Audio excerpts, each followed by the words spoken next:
اب علمی، فکری اور تاریخی تحریریں صرف پڑھی نہیں سنی بھی جا سکتی ہیں۔ اشراق، امریکہ کی آڈیو سٹوریز میں۔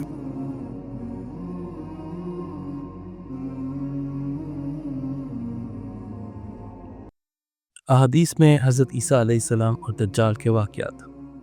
اس مضمون میں دجال کے لیے ایک علیحدہ باب مختص کیا گیا ہے، چنانچہ اس حصے میں دجال کی وہی تفصیلات شامل کی گئی ہیں جو سابقہ باب میں بیان نہیں ہوئی۔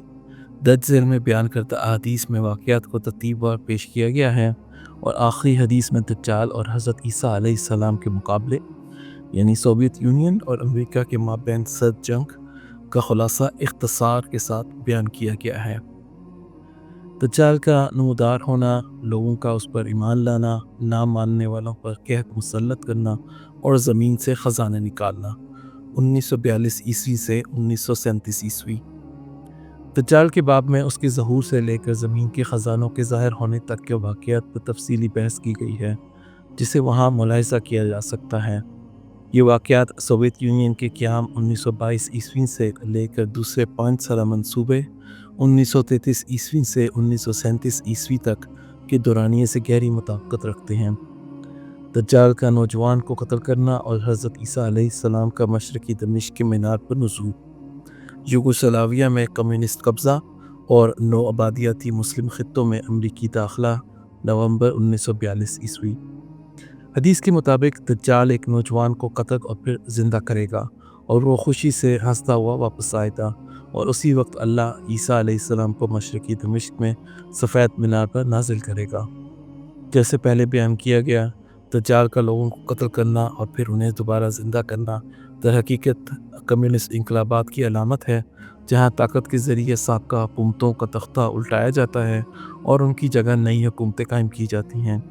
یہ نوجوان یوگوسلاویہ کی نمائندگی کرتا ہے، جو 1918 عیسوی میں قائم ہوا اور 1929 عیسوی میں سلطنت یوگوسلاویہ کے طور پر جانا گیا۔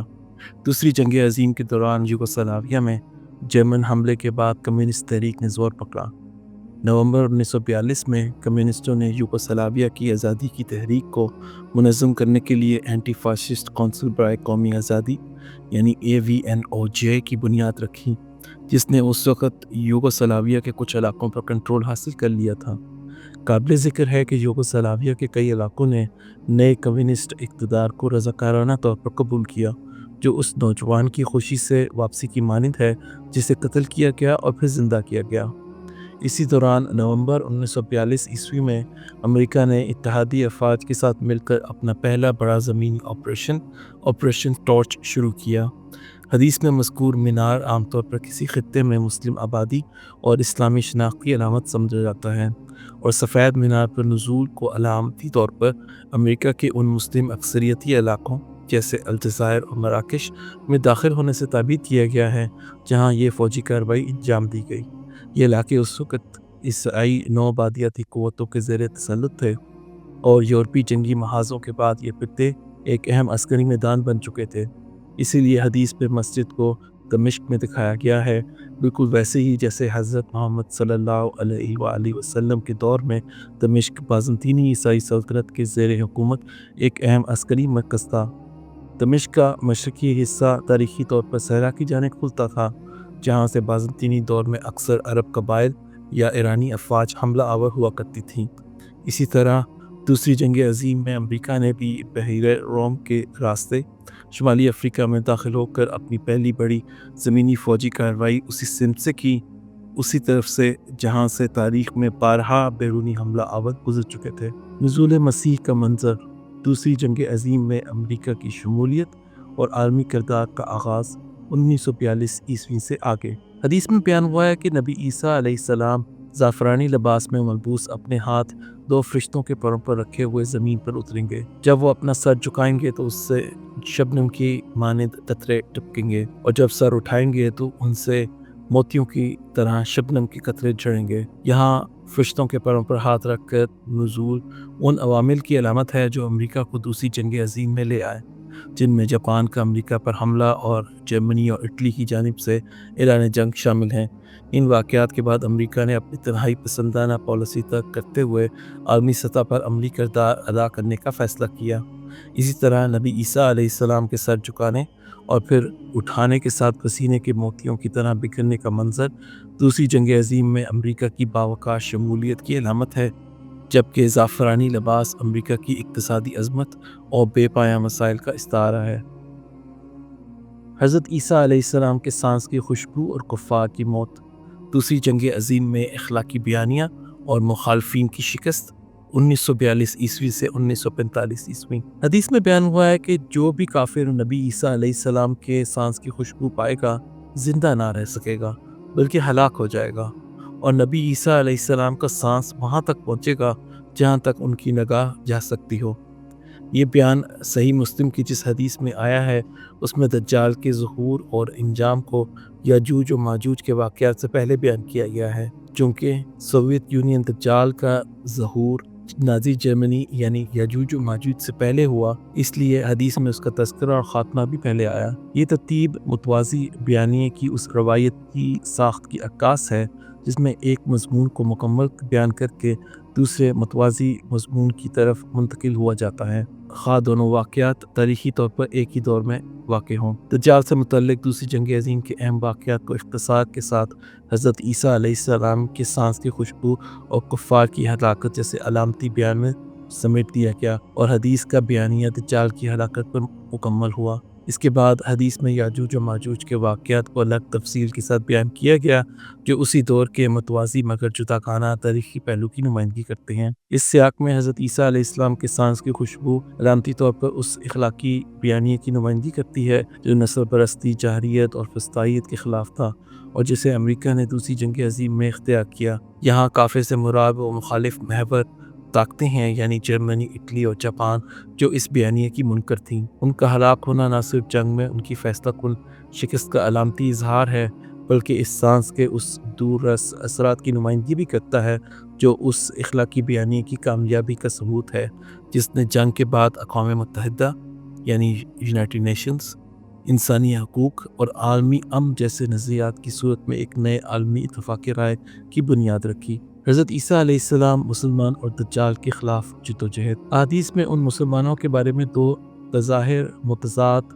روایات ملتی ہیں جو حضرت عیسیٰ علیہ السلام کے ساتھ مل کر دجال کے مقابلے میں کھڑے ہوں گے۔ ایک روایت میں آیا ہے کہ آپ خود نماز کی امامت کریں گے، جبکہ دوسری میں ذکر ہے کہ آپ امامت کی پیشکش کو قبول نہیں کریں گے۔ بظاہر یہ دونوں روایات ایک دوسرے سے متصادم دکھائی دیتی ہیں، لیکن تاریخی پس منظر میں ان کا مطالعہ کیا جائے تو یہ دراصل دو الگ الگ سیاسی حقائق کی ترجمانی کرتی ہیں جو سرد جنگ کے دوران مسلم ریاستوں کے تجربات سے نہایت قریب ہیں۔ یہ اس روش کے برعکس ہے جس کا ذکر حدیث میں ان لوگوں کے بارے میں کیا گیا ہے جو مدینہ میں 3 بڑے زلزلوں کے بعد دجال کی طرف لپکیں گے۔ ان کے تفصیلی ذکر کے لیے باب دجال ملاحظہ کریں۔ حضرت عیسیٰ علیہ السلام کی امامت، نیٹو میں شمولیت کے ذریعے ترکی کی امریکی بلاک کے ساتھ وابستگی، 1952 عیسوی سے آگے۔ ایک حدیث میں آیا ہے کہ جب نماز کا وقت آتا ہے تو حضرت عیسیٰ علیہ السلام نازل ہوں گے اور امامت کریں گے۔ اس روایت میں ترک مسلمانوں کے تاریخی حوالہ جات موجود ہیں۔ رومیوں کے خلاف مارکہ الاماک، جس کا تعلق پہلی صلیبی جنگ کے دوران انطاکیہ کی لڑائی سے ہے، جس میں سلجوق ترک مسلمان شامل تھے۔ 1453 عیسوی میں سلطنت عثمانیہ کے ہاتھوں قسطنطنیہ کی فتح، اور آخر میں تلواریں لٹکا دینا جو 1918 عیسوی میں عثمانیوں کے ہاتھ ہتھیار ڈالنے کی یاد دلاتا ہے۔ ان حوالوں کو یکجا دیکھا جائے تو یہ حدیث ترک مسلمانوں کے تجربے کی طرف واضح اشارہ کرتی ہے۔ دجال کے باب میں ان واقعات کا ذکر ملاحظہ کریں جو اس کی آمد سے پہلے ہوں گے۔ یہاں نماز کا وقت اس فیصلہ کن لمحے کی نمائندگی کرتا ہے جب قومیں ایک ہی قیادت کے پیچھے صفوں میں ترتیب سے کھڑی ہوتی ہیں، جبکہ حضرت عیسیٰ علیہ السلام کے نزول سے مراد دوسری عالمی جنگ کے دوران امریکہ کا عالمی منظرنامے پر داخل ہونا ہے۔ دوسری جنگ عظیم کے بعد ترکی نے فیصلہ کن طور پر امریکہ کے ساتھ خود کو ہم آہنگ کیا، پہلے 1947 عیسوی میں ٹرومین ڈاکٹرن کے تحت اور پھر 1952 عیسوی میں نیٹو میں شمولیت کے ساتھ۔ اس طرح ترکی نے عملاً اور علامتی طور پر اپنی جگہ اس جماعت میں بنا لی جو امریکہ کی قیادت کے پیچھے صف بستہ کھڑی تھی۔ حضرت عیسیٰ علیہ السلام کا امامت سے انکار، امریکہ کا بغداد پیکٹ کی قیادت کرنے سے اجتناب، 1955 عیسوی سے 1959 عیسوی۔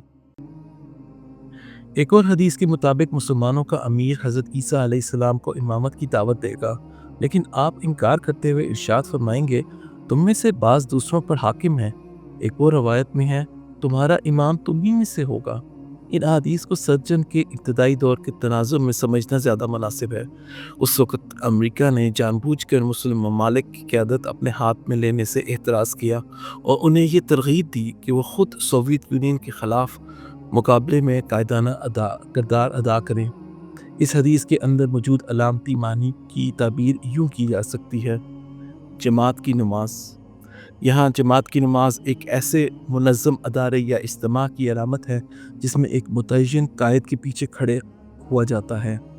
جس طرح مسلمان نماز میں امام کے پیچھے منظم صفوں میں کھڑے ہو کر اطاعت کا عملی مظاہرہ کرتے ہیں، اسی طرح یہ حدیث اجتماعی نظم، اتحاد اور قیادت کی تحت صف بندی کا استعارہ پیش کرتی ہے۔